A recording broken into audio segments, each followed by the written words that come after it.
இப்போது தமிழ் மாநில காங்கிரஸ் கட்சியின் தலைவர் ஜி.கே. வாசன் நம்மோடு இணைந்திருக்கிறார். அவரிடம் இ.வி.கே.எஸ். இளங்கோவனுடன் அவரது நினைவுகளை நாம் கேட்கலாம். ஜி சார் வணக்கம். மறைந்த இ.வி.கே.எஸ். இளங்கோவன் தொடர்பான உங்களது நினைவலைகளை எங்களோடு பகிர்ந்து கொள்ளலாம் இந்த துயரமான நேரத்தில். இ.வி.கே.எஸ். இளங்கோவன் அவர்களுக்கு மறைவு தமிழ்நாடு காங்கிரஸ் கட்சி தொண்டர்கள் மட்டுமில்லாமல் தமிழக அரசியலுக்கு மிகப்பெரிய இழப்பு.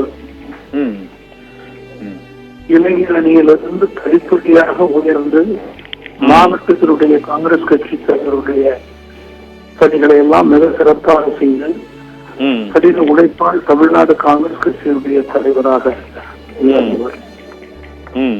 சட்டமன்ற நாடாளுமன்ற உறுப்பினராக தமிழக மக்களுடைய எண்ணங்களை பிரதிபலித்து இணையமைச்சராக சிறப்பாக செயல்பட்டு நாட்டு நலன் மக்கள் நலன் கருதி பணியாற்றியவர்.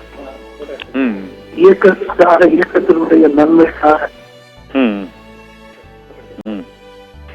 தைரியமாக தன்னுடைய கருத்துக்களை பதிவு செய்யக்கூடிய தொண்டர்கள் எப்போதெல்லாம் சோர்வாக இருக்கிறார்களோ அப்போதெல்லாம் அவர்களுக்கு ஆக்கமும் ஊக்கமும் கொடுத்த தலைவராக செயல்பட்டவர். இ.வி.கே. அவருடைய தந்தை இ.வி.கே. சம்பத் அவர்களும் என்னுடைய தந்தை அவர்களுக்கும் 40 ஆண்டு உறவு அடக்கம் அது இன்னும் குடும்பங்களுக்கு தொடர்கிறது.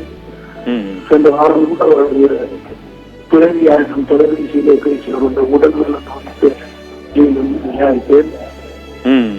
அவருடைய இந்த மறைவு குடும்பங்களுக்கும் கட்சிக்கும் செய்ய முடியாத இழப்பு. அவர்களின் இழந்து வாடும் குடும்பத்திற்கும் காங்கிரஸ் கட்சிக்கும் தமிழ் மாநில காங்கிரஸ் கட்சிக்கும் சார்ந்த இரங்கலை